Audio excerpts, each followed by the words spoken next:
We are back with a brand new video for the VR mod for Resident Evil 9 1.2. Let's check out and see what has changed. Right up here under scripted generated UI, this is where all the settings are going to be. You want to make sure your headset is set correctly. If you're using a PSVR 2 or Quest, make sure it's on Meta. If you're using anything else, you want to use Steam VR more than likely. Runtime. And then down here in movement, this is where you can turn on HMD movement. Alright. This is HMD movement. As you can see, I'm turning. I promise you I'm not using the stick. I am just rotating on my VR pad in my play space and turning without any issues. I can turn around like this and my body caught up with me. As you can see. Out of my way. Yeah, buddy, out of my way.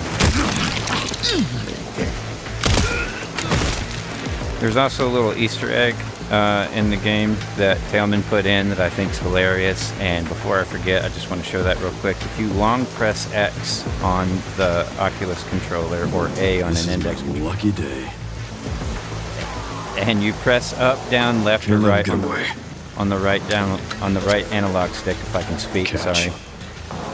You get one-liners. What a fucking shame. Just so you know, I've killed every plant I've ever had. Snap turn, when you enable that, you have choices of 30, 45, or 90 degree turns. I'm not a fan of snap turn. You can also enable the 180 degree rotation, which is pretty straightforward. When you use your left stick and press down twice, you turn around. Pretty instantly. Okay. You can also enable the physical crouch. I am crouching right now, and so is my character, as you can see. Stand back up.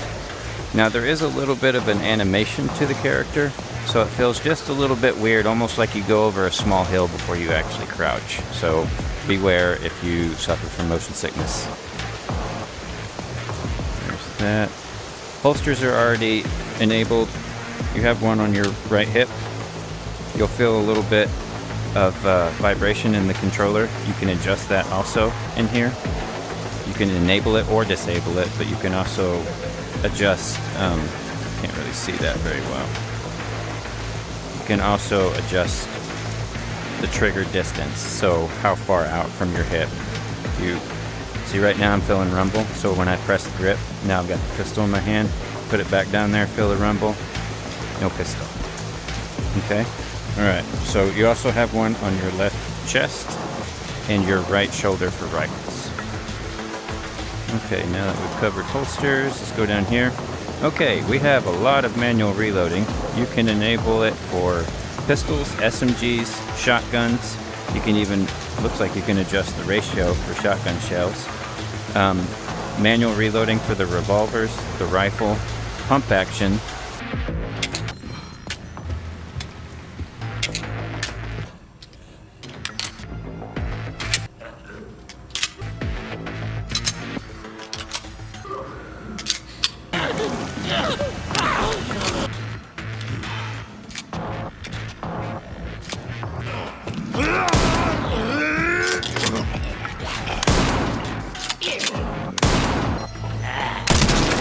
I don't have time for this.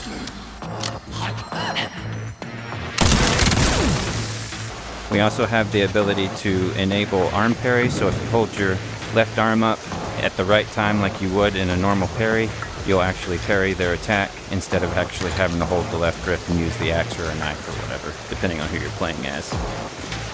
Enable manual throw, pretty self-explanatory, so throwables, you just hold down grip, make the motion and let go, and it'll throw it. You can enable or disable recoil and the recoil camera. You can also make the adjustments per character, so it's character specific. You have recoil for Leon, and you have recoil for Grace.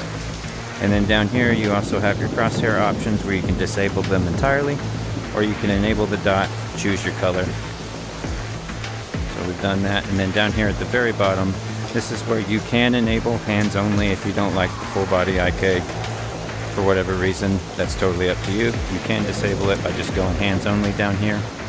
Enable assist light. It's just a little bit of light that you have around your character. I've covered this in previous videos. When you're in dark spaces, so you can at least see a little bit without a flashlight, you can turn that on and off. We have enable manual healing.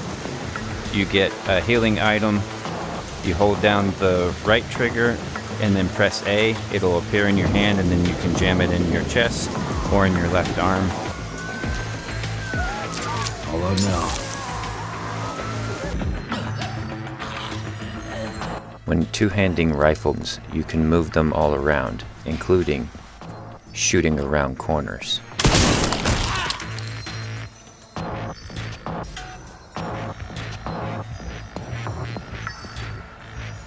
There is one more thing that I need to show you real quick, and it is under HMD movement. This was actually added while I was recording, and Tailman sent me the files that made this adjustment. But when you're in HMD movement, you can move this HUD that's right here. You can move that however you want. See if I can get it to go. Yeah, see, I can. It's not really that intuitive in terms of the on Quest, but somewhere around the 200 mark is perfect for me. It's always in the lower right hand corner of my right eye, so that works really well. But I just wanted to cover that. Also, you're going to be seeing this video the day before this mod releases. It is coming out Saturday, He's and to avoid inevitable... Y'all done? To avoid inevitable installer questions, here's the deal. The installer that's on my site right now will work just fine for this. The reason why is because my installer no longer contains the files for this mod. You are directed to his Nexus, you download it, you extract it, then you tell my installer where you extracted those files, I take over, and you still get a guided installation. But this is a win-win for everybody. Tailman gets all the downloads, I'm no longer taking them, and you guys still get a guided installation. So, alright, that's going to do it for me. I hope you enjoyed the video. Remember to like and subscribe if you want to see more. Lastly, if you find yourself in the Flat to VR Discord and you see Tailman is active, be sure to thank him for all his hard work. He more than deserves it. Because if it weren't for him, we wouldn't be playing this or Resident Evil 4 in VR. Keep playing, keep surviving, and take care. Oh. Let's make this quick.